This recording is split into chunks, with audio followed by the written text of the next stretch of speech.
మొత్తం పేపర్ అయిపోయింది చెల్లి ఇవ్వండి.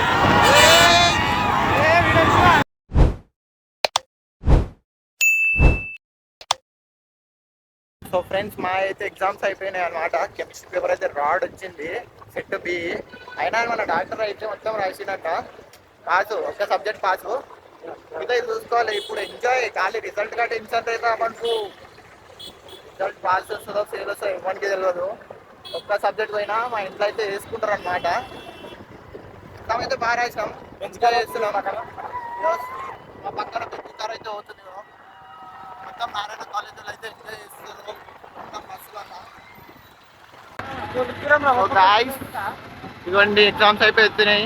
మొత్తం చిల్లర చేస్తారు బస్సులలో అయితే. ఇగో ఎగ్జామ్స్ అయిపోయింది, అయితే ఇంటికి పోతున్నాయి. ఇప్పుడు రోడ్లు మొత్తం పేపర్లు వస్తున్నాయి. ఇగో ఎగురుతున్నాయి నారాయణ బస్. ఇది మియాపూర్ అనమాట. పేపర్లు ఎట్లా ఎగరేస్తారు చూడండి.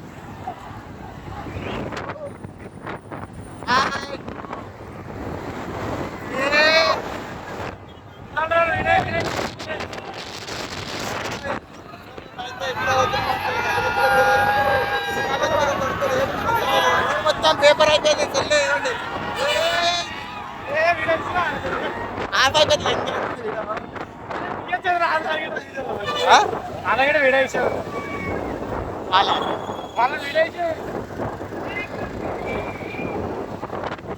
ఎగ్జామ్స్ అయిపోయినాయి అని ఎగ్జామిన్ అయితే ఫుల్ ఉంటారు.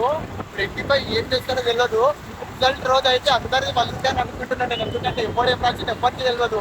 కానీ ఇప్పుడైతే ఎగ్జామిన్ అయితే మామూలుగా లేదు. సెకండ్ ఇయర్ వాళ్ళది, ఫస్ట్ ఇయర్ వాళ్ళది అయితే రోడ్ మొత్తం పేపర్ నిండిపోయిన. అది క్వశ్చన్ పేపర్స్ అనమాట. మనం రాసిన 6 ఎగ్జామ్స్ క్వశ్చన్ పేపర్ నిండిపోయినాయి.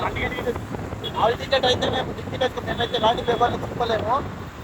చాలా సంతోషంగా ఉంది. ఇబ్బంది నుంచి మొత్తం ఏమంటారు రోజు టెన్షన్ ఉండేది ఏముండదు. తినాలే పండాలి